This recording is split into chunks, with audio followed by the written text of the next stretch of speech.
Okay, and I went back live again on accident. Okay, guys, I am back. Okay, awesome. All right, back. This one's for real. No more test driving it out. Oh, good. Robin, you're on board. Wonderful. Hello again, Benny. Okay, so Benny, you're watching me from YouTube. This is awesome. All right, guys, I'm going to give everybody a few minutes to jump on board. Thank you for helping me with the test drive. As you can see, I'm using some new software. I'm trying to get things ready for the live event in July to make sure everything is working properly and goes smoothly, because as y'all know, technology is not my strong point. So I want to make sure.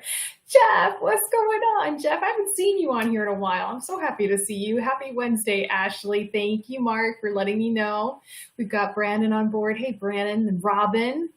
Thank you, Robin. I appreciate that. Paul, seriously, man? Seriously? Yeah, well, I had to go pour my coffee, Paul. So, there. How do you like them apples? Guys, Paul is the man who taught me how to be a physical therapist, so he feels the need to give me a hard time on the show every once in a while, and of course, I got to dish it back accordingly. Thank you, Carmine. All right, we've got John on board. I got my dope on a rope there, looking in. That's awesome. Let's see. Oh, Mark, you say your prosthetist is making a case for the Blatchford Elan. Mark, that is amazing. If you are having any issues with that, with your insurance company, get in touch with me and I'm going to put you in touch with Julie Conley. So guys, quick recap. The Blatchford Elan is the microprocessor hydraulic ankle made by Blatchford, formerly known as Endolite. And we did a really nice big spotlight on the hydraulic microprocessor ankle back earlier this year in January, February. And Blatchford has a really beautiful product. Unfortunately, because it is such a high technology product, insurance are just a bit reluctant to cover these things, even though, kind of be life-changing for some of you. So back on the show, back in January, February, I had a lovely lady, Julie Conley, come on board. And Julie Conley was able to petition her insurance company to cover. And she has a non-for-profit organization now where she helps other amputees petition their insurance companies for the products and componentry that are medically necessary for them.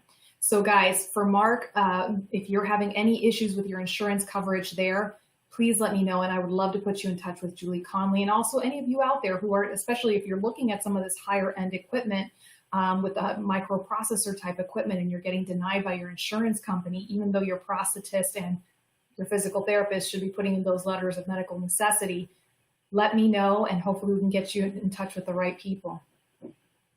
Yeah, well, you're having a Manhattan. All right, Paul, you win. Cheers. I'll give that one to you. Barbara's back, and we got Damon on board. Ooh, Damon, your ears are going to be burning tonight. That's all I'm saying. That's all I'm saying. Hey, Mariela, thanks for coming in from Gainesville. She's one of my gators here. Cool glass of water. Yeah, we're going to need it here. We got Viola from Washington State having an iced mocha. That sounds really good. Hey, Rhonda, how you doing? Let's see. We got Jim on board from St. Louis with black coffee. Cheers, guys. So, guys, thank you again. I love having the feedback on the new software. Some of you may already be aware that you can watch this show from my YouTube channel. So if you go to my YouTube channel, very conveniently titled Cosi Talks as well, hopefully pretty easy to find, you can watch me through your YouTube channel. So the reason I started kind of investing in some of this new software is because there's a lot of folks out there who wanted to watch my show, but they don't particularly like being on Facebook or Instagram or any of the social media platforms. Totally understood. So with this particular software, I can now, ta-da, live stream at the same time to both Facebook and YouTube. So those of you out there who are so kind to make referrals to my show, please let those folks know and let your prosthetist know that they can now catch me on YouTube. Jeff says, I've been okay, busy, built a back porch, might be getting DuraShocks for my stubbies in 2 weeks. Nice, doing some yoga. Jeff, man, there is nothing that can stop you. Thank you, Jim. Had to change it up a little bit. Let's see. John says he's getting a pair of the new Fill Hour DuraShock pylons. Sweet. So Benny's drinking a Propel Kiwi Strawberry. Hey, Ronnie, good to have you on board.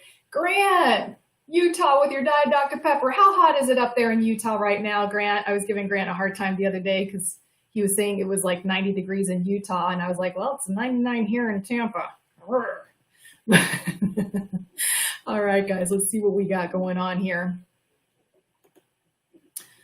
Hey, girl. What's up, Lynette? David says, please send her my info. Insurance won't cover my BOA. I'm on the hook. So guys, David, send me a private message after the show is over. Mark, same thing. And I will see if I can put you in touch with Julie Conley. Frank, what's going on, man? We got Frank on board. We got David says he's a left BK with a sweet tea Newberry in Newberry, South Carolina. Very nice. All right, guys, we got a lot of like little tidbits for the show tonight. So I want to kind of start off with what is coming down the pike with the Cosi Talk Show. There's been a lot of really exciting things that we've been able to do with the help of my sponsors from Blatchford, from College Park, from Vital Fit, and helping expand the reach of this show as a way to help educate, empower, and inform the amputee community. So just want to kind of update you on everything that's been going on. Next week, we are going to have Vital Fit in the house. Vital Fit has been a game changer for me as a clinician, because for the 17 years that I've been practicing physical therapy, the best that I could recommend my patients for their skincare and management was over-the-counter antiperspirant or, an over-the-counter skin cream. Okay, so nothing that was really meant for the skin that is in a prosthesis all day long. So excited to have Vital Fit on the show next week. They have an amazing product line that is specifically for diabetics, that is specifically for people who use a prosthesis all day long. They were on my show back in May, and we introduced them there. Many of you are familiar with their products, and this next week coming in, we're gonna have someone from Vital Fit, and I'm also dragging back into the studio one of my colleagues. Her name is Heather Flexer. She is a wound care specialist. So we're gonna be covering common skin problems that are seen among amputees. And guys, like I said, it's no coincidence that I scheduled this during the summertime, because of the fact that I know with all this sweat and humidity that we're experiencing all across the United States, a lot of these skin problems are cropping up more. So that's why we had Blatchford on a couple weeks back with their liner, their laser cut silk hair liner. And then this next week, Vital Fit is coming back in the house. Then it doesn't end there. July 14th, 15th, and 16th. I am bringing a live event series to you. So you guys have heard me say so many of our conferences, or pretty much all of our conferences, were canceled due to COVID. And I know that I was really disappointed not to be able to present at a couple of these conferences this year, the Amputee Coalition Conference included in this. So I decided, you know what, let's bring the conference to you guys in the comfort of your own home. Your life needs to continue to go on, and you need to continue to have that information and learn about all the things that you need to know about during your recovery. So July 14th, 15th, and 16th at 1 p.m. Eastern Time each day, I'm going to be doing a special topic series. So I'll be covering an educational topic. I will have one of my dear amputee models coming in to help do a live demonstration for exercises. And honestly, that's the part I'm most excited about, because that's something I've always wanted to do with this show, is do live exercise demonstrations, and now we're going to be able to do it. And then we're also going to have my amputee models sharing their stories. I have 3 completely different people coming in those 3 days, and beautiful souls that are going to be coming in, sharing their stories. And they are rock stars in their own right, but all 3 of them have had their struggles through their recovery process with limb loss. And I think it's important to share those stories to give encouragement to those going through it. All right, I've been talking a lot. Let's see what's going on over here. I see the comments rolling in. We've got Kay saying it's 68 degrees in Anchorage and we think it's hot. Oh my gosh, Kay, that's winter here. That sounds lovely. That sounds lovely. Thank you, Kay. Grant says it was 86 degrees. You didn't mention that day that you said it was 99 and we were only 48 just 2 days ago. Oh my gosh. No, here it's like fry an egg on a sidewalk. That reminds me, I got to do that experiment with my kids tomorrow. They've never done that whole crack the egg on the sidewalk. It will cook completely. It'll be over easy. Scrambled, I think. Hey, Harsh, Roxy. Oh, Mama, good to see you. Oh, goodness. And then Paul says, you forgot Crisco. So funny. Mariella says she loves the liquid to powder lotion. And yeah, we're going to go into all the different products next week, guys. And you guys can actually grab a discount code off my website. So if you've already tried the products and you need to restock on your Vital Fit, or you're kind of curious, they have a great starter kit that with my discount code, you can get it for $10. Really nice to try it out. Oh, Benny, good. You got your Blatchford swag. Awesome. All right, guys. So let's go ahead. Ooh, Kristen, you are on the ball, girl. Kristen just posted the link for my live event in July. So guys, if you click on that link, don't click out of the show, but if you click on the link, you'll be able to sign up for the free giveaways, and we'll be putting up a picture of that. I just put all the stuff on my sofa here that all the sponsor companies sent me for the goodie bags, and it covered my whole couch. So really nice swag bags, thanks to my 3 sponsors. So go sign up at the live event and you can get entered in the raffle for that. We got Johnny B. Johnny, I'm gonna embarrass you just a little bit, Johnny. Oh yeah, I'm gonna embarrass you just a little bit. Guess what I got in the mail? And guess who is on page 22? Mr. Johnny Vaca, right here.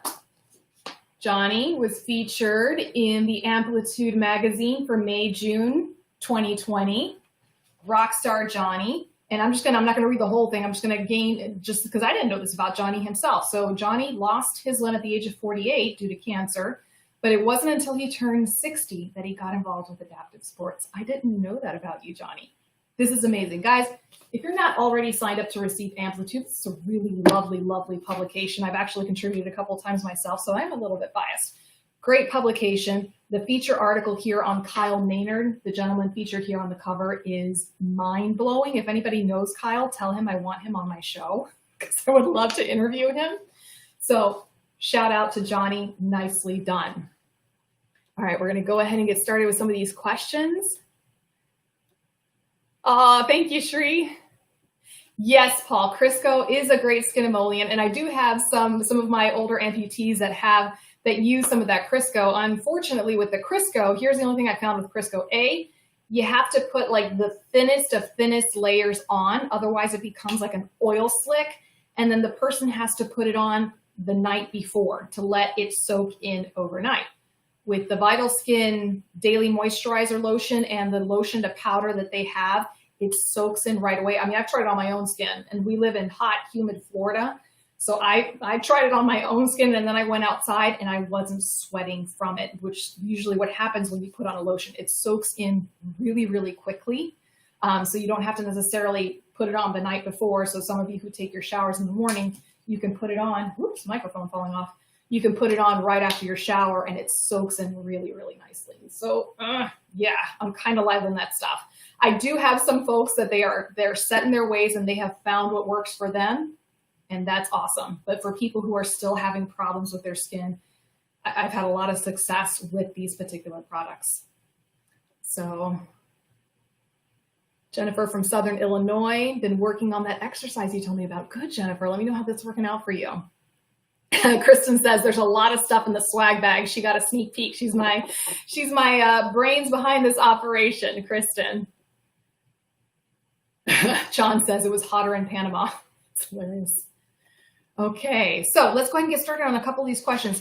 Not a whole lot of questions tonight, guys. So go ahead and feel free to start posting any questions that you might have for me. Open season on the physical therapist. All right, first question comes from Katie, and she asks, do your amputees usually take a bigger step with the prosthetic foot? Okay, and actually the answer is yes. So it's interesting when you're looking at someone's gait pattern, let's just say that this side is the prosthetic side. In many cases, the amputee will take a longer step with the prosthesis and then short step with the sound side. Long step, short step. Long step, short step. Okay? Anybody here do that? Or has anybody ever been told that they do that? Put that in the comment section. Put that in the comment section. Hey, Denise. Johnny, you should be, it's a beautiful article that they wrote about you, Johnny, and it's amazing. I got to pick your brain a little bit more about what you've been up to. So guys, has anybody ever commented on the way you walk, whether it's a physical therapist or the prosthetist, that they say that you take a longer step with your prosthetic side? Okay. Couple of different reasons why this happens. Okay. The reason is because when you take that long step with the prosthetic side, you're spending more time on your sound limb. So you don't have to spend as much time on the prosthetic side. So you'll take a longer step with the prosthetic and quickly put down that sound side. And that way you don't have to spend as much time on the prosthetic side. And that's one of the first things that I know that I tackle as a physical therapist with the gait training with my patients, is really trying to even out how much time a person will spend on their prosthesis. In a perfect world, my patients would walk 50% on each foot, spending 50% of the time on each foot. Sometimes we can get it there, sometimes we can't, but we certainly try to bring it as close as possible. And that's one of the very first gait deviations that I try to correct in my patients. A lot of times it's a habit. Many people don't realize that they're doing this. So in some cases, it's as easy as videotaping the person so that they can see what they're doing, and just having that visual feedback, they'll correct it on their own. Now, in other cases, sometimes it's because there is a weakness on the prosthetic side, and that's why the person doesn't want to spend as much time on that prosthetic side, because their hip muscles, their gluteal muscles are weak, and they can't stabilize on the this was my prosthetic side. They can't stabilize on the prosthetic side long enough to allow their sound limb to take a longer step. Does that make sense? So when your foot is on the ground, it's got to be nice and stable so that the other foot that's swinging through the air can take a longer step. Okay? And then not as common, at least I don't see it as common, if you have a hip flexion or a knee flexion contraction, meaning that your leg is stuck and it can't straighten out all the way, for my below the knees, that your knee can't straighten out all the way, or for my above the knees, that the hip doesn't move back, it's got a flexion contracture, that can also cause you to take a shorter step with your sound side because you're not able to fully extend that prosthetic side, okay, to allow your other foot to go forward. So there's a couple of different reasons. This is probably actually one of my favorite parts of the clinical side of working with amputees, is looking at the gait pattern and just seeing where is the problem coming from. It's like finding that missing piece to the puzzle, those 1,500 piece puzzles, is finding out, is this problem coming from something in the alignment in the prosthesis, from the socket? Is it coming from the muscles? Is it coming from the lack of range of motion, balance, coordination, a little bit of everything? Is it coming from habit? And how can we break it? Okay, so PT nerd alert right here. John, you do fine. John, you know me, man. I'm not going to hold back. You know I'm going to tell you how it is. So Ashley says, yes, that her PM&R pointed it out a few weeks ago. Viola says that she catches herself doing that. Mariela says, got a new prosthetic with a C4 knee. Now I'm back in therapy to learn to walk too. Wonderful, Mariela. I know you've been waiting for quite some time. Let's see. Jim tells me, okay, thank you. YouTube site runs about 20 seconds ahead of Facebook Live. Jim, thank you for letting me know that. Doug says, Cosi, I feel like my left is a perfect step, but my right seems more heel to toe or sideways. Is this my gait or an alignment issue with the actual foot? Doug? Oh, that's right. Doug is bilateral. Sorry, Doug. I had to just kind of do a quick recall. More heel to toe or sideways. This could be a little bit of an alignment issue, Doug. So if you're leaning sideways on the foot, on your prosthetic foot, on the outside of the foot, it could be that the foot is set at an angle. Also, it could be that the socket is set too much at a medial or lateral angle. So Doug, if you have a video you can take of it, happy that picture's worth 1,000 words. It's a little bit easier to see what might be going on there. But yes, Doug, that could very well be. If you feel like you're walking on the outside edge of your prosthetic foot, it could be that it was set a little bit too much on the outside part, and it could also be coming from the socket itself. All right. Hang on, I'm trying to scroll through these messages. Jen says, I walk with a cane. I think I could go without, but I'm afraid to fall if I don't have my cane. How do I get over that fear? Oh, I love that question, Jennifer, because this is something that so many of my patients come into my clinic for this. And here's what's ironic, guys. When I opened up my clinic 2 years ago, I have a private practice here in Tampa. That's only for working with amputees.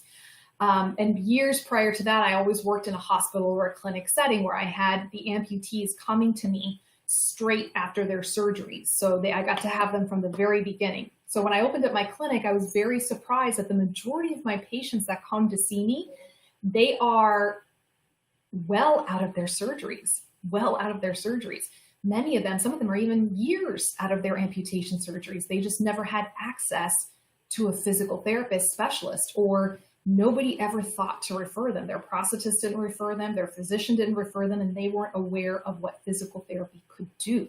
Okay, so this is a huge thing for me, to help advocate for my own profession, to show how much we can change the quality of life. So going back to Jennifer's question, there's a couple of different reasons why someone might be afraid to get off their cane or off their walker. And again, I get this a lot. I've been walking on my walker for years. I can go here, I can go there in the community, but anytime I try to take a step, I get freaked out. So it's one of two major things. Number one, the person might indeed have everything that they need to walk without a walker or a cane, and they don't have the confidence, okay? And then I put them on a special rip off the Band-Aid program. I'll do a full-on test to make sure that there's nothing else that's preventing them from walking without a walker or a cane. And usually I do this with their family members. I will work with their family members to do a program that will slowly start to get them off that cane and that walker, starting in the parallel bars and then slowly progressing outwards and putting them in new situations that they have to get comfortable with. Now, more often than not, Jennifer, the reason why someone is afraid of getting off the walker or the cane is because there is an underlying weakness and an underlying balance and coordination issue. And the problem is because the person's been living with it for so long and managing it for so long, they're not aware of it. Okay, and I was explaining this to a patient who came in the other day, that I was telling them that they had somewhat decent strength in their hip muscles, but they weren't recruiting all of the muscle fibers. So they didn't have those muscle fibers firing for the stability that they needed to be able to walk without a walker or a cane. Guys, there's a lot involved with gait training, and many folks don't understand this. This is why I love what I do, because that's our bread and butter. We, physical therapists, we study gait training. That is our thing. The prosthetists, they study how to make a beautiful leg. We study how to get the person to use it and to do a full-on gait training session. And it is a procedure. It is a process, okay? So those of you out there who are struggling and wondering, what is it that you're doing wrong? Why can't you get off the walker or the cane? It's a process. It's a process. And that's why there's a whole clinical field dedicated to this. So I'm getting off topic, and I know that. So Jennifer, one of the first things I look at is hip strength and stability. That's usually the biggest culprit right there, where they have some muscle strength in the gluteal muscles, right? Y'all know my favorite saying, it's all about the butt. All the muscles in your bottom and all the muscles in your hip are there to stabilize you and to help power you while you walk, okay? If there is your muscle fibers aren't big and beefy enough, and also that you're not recruiting and using enough of those muscle fibers to give you that stability. Second thing, Jennifer, proprioception. That's a huge one. And guys, I'm covering all of these topics in depth, July 14th, 15th, and 16th at this live event, okay? In depth, I am covering these topics. I know I'm just kind of over the top right now. The proprioception is your ability for you to know where your body is in space. So Jennifer, if you don't know where that foot is, if you're looking elsewhere because you're looking at what's going on in your environment, you don't know where that foot is going to land, you're not going to have the confidence to walk without a walker or a cane. Okay, so that is another issue that I tackle heavily in my treatments. And actually, I'm chuckling because one of my patients is listening right now, and he knows how much I like to tackle proprioception. I was putting him through the gauntlet just the other day by having him do some pretty complicated moves with his feet and having him look up while he was doing it, training his brain. So some of the balance and coordination exercises, Jennifer, that we do in physical therapy help with this aspect as well. Okay. Jennifer, do you have access to a physical therapist? Oops, let me see if I can get through some of these. Okay.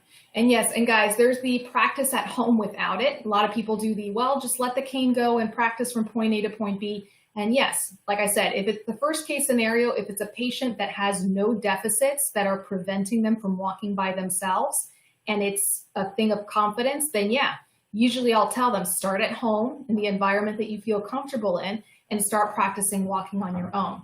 But 9 times out of 10, guys, there is some sort of strength, coordination, there is a deficit there that once it's corrected, there's a lot more confidence and more stability and safety when the person's walking without a walker or a cane. Sorry, guys, I gotta let this cat out because she's driving me bonkers. Okay, and I'm back.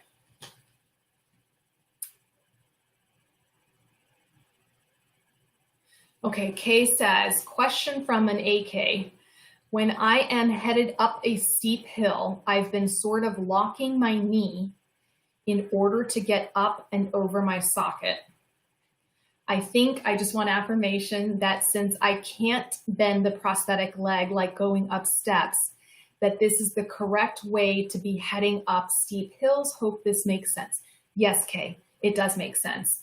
There's not a whole lot of microprocessor knees out on the market that are capable of going up, whether it's a ramp or stairs, step over step. So the first one obviously that comes to mind is the Genie MX3, that it allows the person to go step over step over step over step. And it's a very precise technique on how to activate that feature on the leg. And I've seen it used, and it's kind of cool to see it used.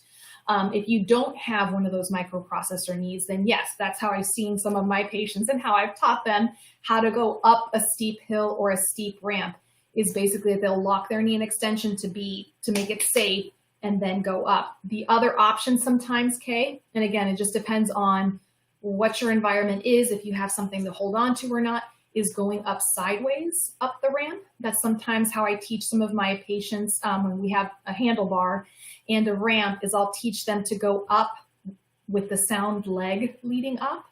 And it's just a little bit more stable and they feel a little bit more safe doing it that way. Okay, Mark says, I had the same issue, ankle had to be adjusted. Facebook keeps freezing, huh? Guys, quick poll. If any of you are watching me through Facebook right now, can you let me know if you're having any problems with it freezing?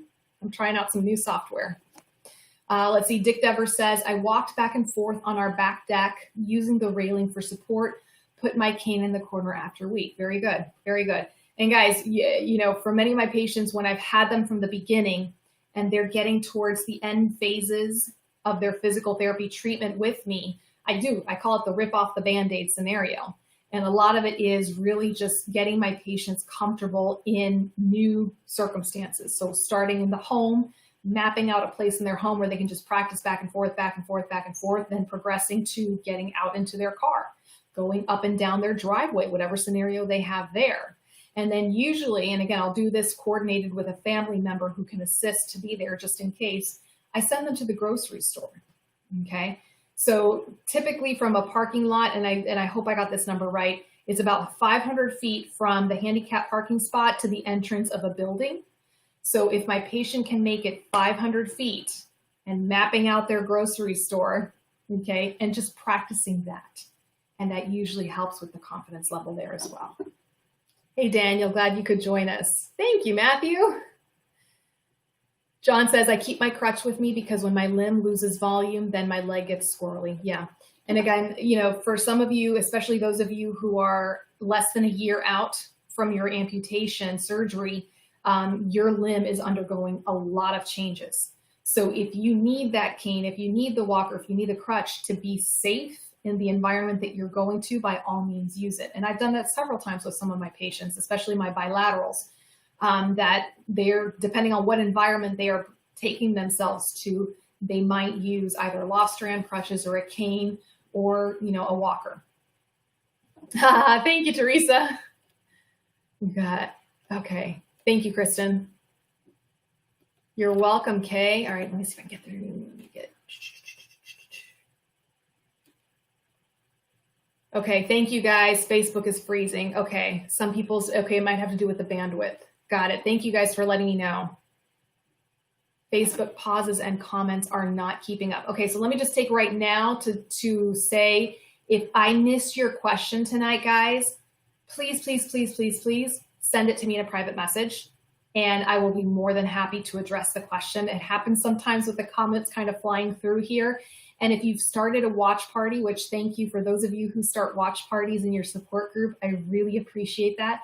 Sometimes those questions also do not come through on my screen, and I don't want to miss these questions. So if you're starting a watch party, or if I somehow missed your question, please feel free to send it to me after it's over, and I will be sure to address it. Okay, all right, so let me hear, there's another question here. Let me see if I can find it. Where did it go? Here it is. Okay. This question came in. This was actually a question I missed from last week's show that I picked up later on. And it said, I get phantom sensation that feels like electrical buzzing. Is this neuropathy? Okay, so there's a few things that can happen after amputation. Typically, if a person had what's called diabetic neuropathy before amputation, okay, they might still have some of it lingering after amputation. So for those of you, diabetic neuropathy basically occurs when there's damage to the nerves from the diabetes that's not been controlled well, the same way that there's damage to the arteries and the veins, okay? So what happens is basically these nerves get fried. It's basically known as the best way I can say it. And people develop what's called neuropathy, which is like a pins and needles sensation, and it can really drive people bonkers. It's a very uncomfortable sensation. Sometimes, in some cases, it can make the person completely numb. Now, usually how diabetic neuropathy presents, it's called a glove and stocking pattern. So meaning it'll be in the area where you would normally wear a glove and where you would normally wear knee-high stockings, okay? And depending on the severity of the neuropathy will determine how far up the leg the neuropathy has progressed, okay? Now, when people have amputations due to complications from diabetes and neuropathy, more often than not, I've seen that the surgeon has had to go and amputate above the level of neuropathy. Okay, does that make sense, guys? So for example, if a person was experiencing neuropathy up to 2 inches above their ankle, the surgeon probably is going to go above that, mainly because the surgeon's going to want to cut at a point where the circulation is healthy and the nerves are healthy. Okay. So again, this is just one of those generalization, guys. Everybody's a little bit different. Surgical techniques can be different, but everything that I've seen in the 17 years I've been practicing, my patients will tell me that they would feel their neuropathy at a level and that their surgeon cut above that level because they had to go up higher to find good, healthy circulation. So for the most part, I don't usually have patients telling me that they're feeling neuropathy in the residual limb. Okay, so not necessarily neuropathy due to diabetic neuropathy. And usually if the skin is healthy, it's a little bit healthier now because it's a bit further up. Okay, now, why would you be feeling this electrical or buzzing sensation in your residual limb? It's not to say that it's not coming from your nerve. Okay, so we talked a little bit about this also last week's show. When the surgeon does the amputation, they'll pull the nerve, cut it, and then release the nerve, and it'll go back and retract into the soft tissue. And at that point, it'll heal. Ideally, it'll kind of heal. A lot of times, not a lot of times, sometimes what happens is the scar tissue that ends up healing around that nerve ending can cause a neuroma. And that's where you sometimes start feeling the buzzing, the sharp electric type pains. It's a nerve type pain, or some people describe it like a stabbing type pain, an electrical shock type pain. That's another way I've heard it described. Okay. Now, as we also talked about in the other show, a lot of times what surgeons are doing now is once they cut the nerve, they will put it back into the muscle to kind of keep it busy and give it something to do. So it's called targeted muscle reinnervation. And that's a whole nother show that I want to get into at some point. Okay. So if there's any issues there with the, electrical buzzing, what I would encourage you to do is look at your socket fit. Okay. Look and see how your socket is fitting. If you are a below the knee amputee, okay, and you're having pressure on the outside part where that fibula, that little tiny bone that's on the outside part of your knee, if that's getting compressed, there's a nerve right there and it's very superficial, okay? And that can cause some of this electrical or this buzzing or this nerve type pain. So usually when I have a patient who's telling me I'm feeling like, nerve type pain, I'll take a look at their socket fit and I'll see if there's any hot spots going on in there that could indicate something that perhaps the prosthetist can adjust. And if there is a neuroma, I'm very fortunate that in my area, I have a PM&R doctor I can refer my patients to, and she does injections that are absolutely really amazing for some of my patients for their neuromas. So a couple of different things that can happen with that. All right, let's see. Hang on, a few more comments came in and I want to make sure I get as many as I possibly can. Thank you, Jen. Thank you for letting me know. Okay, so guys, those of you who are having some issues with Facebook in terms of seeing the comments and things like that, one suggestion that was made is that if your privacy settings are really, really, really high, you might not be able to see some of other people's comments. So something you might want to look into. Okay, here we go. So David says, back in April when I broke my pin lock, oh dear, all I had in the car was a cane. So since then, I carry everything, 2 canes, crutches, walker, and a wheelchair. Yeah, David, I don't blame you if a situation like that would have happened. What do? You need a 2-handed device in order to get from point A to point B if something happens with your leg. Keitha asks, with walking steps, do you train for a more natural step or stiff legs sideways with the amputated side? Oh, natural step all the way, Keitha. Natural step all the way. And here's why. A, it's more aesthetically pleasing.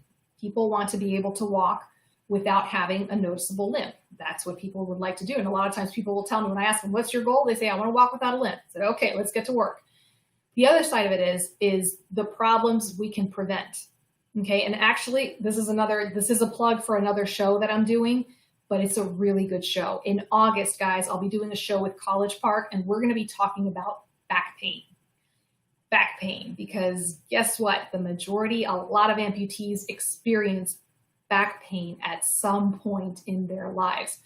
I think 80% of the world's population at some point experiences back pain. And what's the number one thing that physical therapists treat? Back pain. Now, why am I saying back pain so many times? Because this is probably, for me, one of the biggest reasons I like my patients to walk as naturally as possible. Because the more symmetrical the gait pattern, the more efficient they are with walking, the less complications they will have later on. The primary one being back pain, okay? So I'm gonna be doing a full show on this in August as to why back pain happens and how you can manage it and how you can take care of it. But yes, Keitha, I definitely, especially with my above the knee amputees, I want them using that knee and that foot as naturally and as fluid as possible. Absolutely. To me, it's my pride and joy. Like it gives me like, oh, the warm, fuzzy feelings when a patient comes and tells me, oh my gosh, I went walking the other day with pants on. Nobody could tell I was an amputee. And for me, that's just like, yes, awesome. We got them strong enough and we got them coordinated enough and awesome. Okay, here we go. David asks, cold spots and the sensation of water running over your amputated foot and leg. Is this neuropathy? No, David, I would think that falls more under phantom sensation, which is different from phantom pain. So let me just quickly give you the definition of those. You have residual limb pain, which is pain that occurs within the actual limb itself, the limb that is still there. So that's where you see the neuromas sometimes and sometimes bone spurs and the pain that comes from that, okay? Then you have phantom pain, and that is pain that is felt in the amputated foot or leg, okay? So if you had your right foot amputated, no longer there, but you are still feeling pain in what used to be your right foot, that is what's considered the phantom pain. And that is different from phantom sensation. And phantom sensation, okay, is where you simply have the sensation that you feel that the right foot is there. It's not there, you know it's not there, but you can feel it. But there's not necessarily any pain associated with it. So for me, when odd sensations like cold spots or water running or itchiness, that's where a lot of it drives some of my patients nuts, where they have the itchiness in what used to be their limb. These fall under the category of phantom sensation. Okay. Thanks, Cliff. So Mark says, I occasionally get that electric shock only when the leg is off. And this is something that's really interesting, guys. When I have a new patient come into a clinic and unfortunately they've got to fill out the whole stack of paperwork because, it's a clinic, so you got to fill out a stack of paperwork. In the interview, in the history and physical part that I have my patients fill out, I do a part on phantom pain and sensation. And for me, it's good for me to know, obviously, as their clinician, to know if we're dealing with any issues there and if there's anything that we can do to help that. But it just amazes me. No one person presents the same way. Some people feel that phantom pain and sensation when they're doing heavy duty activities with their prosthesis on. Other people, like Mark, they don't feel anything through the day, but when they take their prosthesis off, that's when the fireworks for the phantom pain begin. So yeah, I always say the person who unlocks the secret to phantom pain and sensation is going to be able to retire on their own island somewhere. That's when they figure out the secret. Ray, oh man, it's good to see you. Okay, did I get everything? I think I've gotten pretty much all the questions for tonight. Did I do it? I'm checking my here to make sure I didn't miss anything. Oh, wait, one more question. Y'all with me still? Y'all still with me? All right, we got one more question that came in, and this is one that I really want to check with the prosthetist and kind of get their opinion on this particular question. So this person had a new foot put in, and she was saying that she had to have a lift put into her new foot, into the new prosthetic side. And what was my opinion on this? That she felt that her hips were even when the lift was put in, but it feels uncomfortable. Like even though her hips are even, she feels like her prosthetic side is higher. Okay, so there's a couple of things with this. And again, everyone's a little different and you have to kind of troubleshoot to find out what works. Usually when this happens, it's because the person has to adjust to that new foot and the brain is trying to interpret what's going on. So if the person's hips are even and they're just saying, yeah, I feel like I'm a little higher, usually my first thing is to say, let's let you have a day or two with the foot, just a day or two, just to see if you start feeling a little more accustomed to it. Okay. Second thing I do, yes, I check for the hip, the level of the hips to see if things are nice and even, but that's not only where I check. I check to see what's going on with the spine. Does the person have a scoliosis or a curvature in the spine? Because if your spine is curved, it's going to make one side of your hip higher than the other.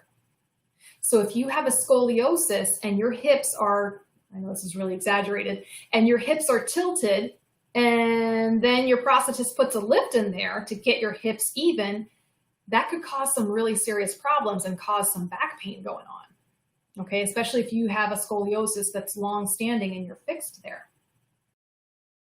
Okay, another thing that can happen, and we've talked about this, is the pelvis is made up of, and I don't have my, oh wait,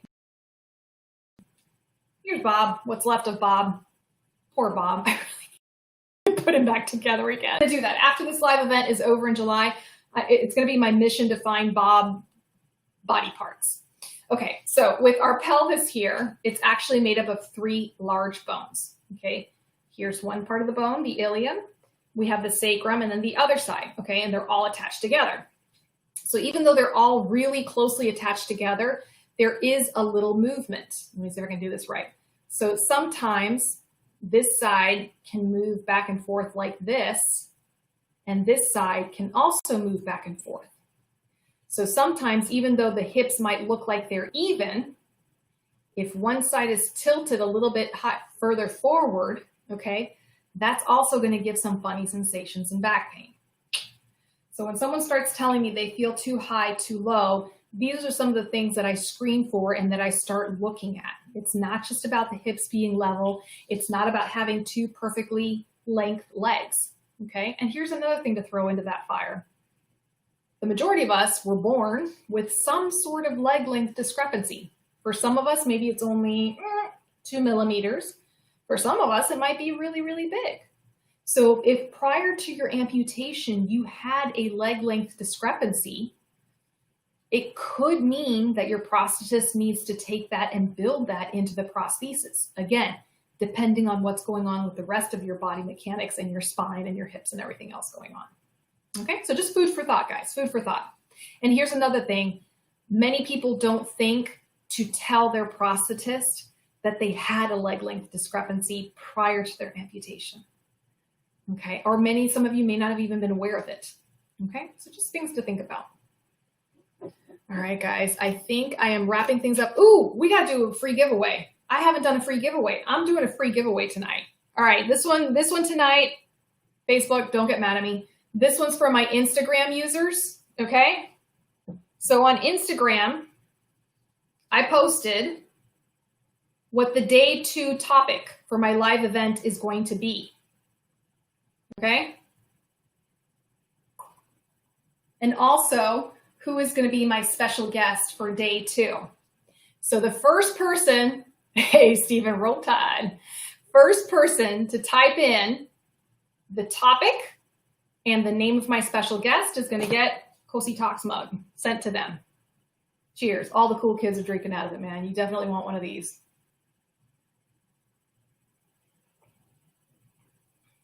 All right, guys, so I'm going to be playing the Jeopardy song. All right, so guys, go to my Instagram account.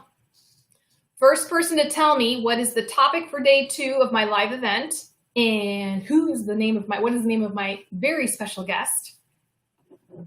And we're going to wait. Hey, Fernando, thanks for joining us this evening. Glad you could make it. Cliff says, hips don't lie. That is funny. Keith Moon. I don't know who Keith Moon is, Mark. I don't know who that is. That's funny. Mark's like, I'm just going to make up a name and see if I get it right. Oh, no, guys. So Instagram account, easy to find. It's under Cosi Talks. I know, real imaginative. All right. What is my day 2 topic and who's going to be my special guest? All right. I really do need the Jeopardy theme song to play when I'm doing this.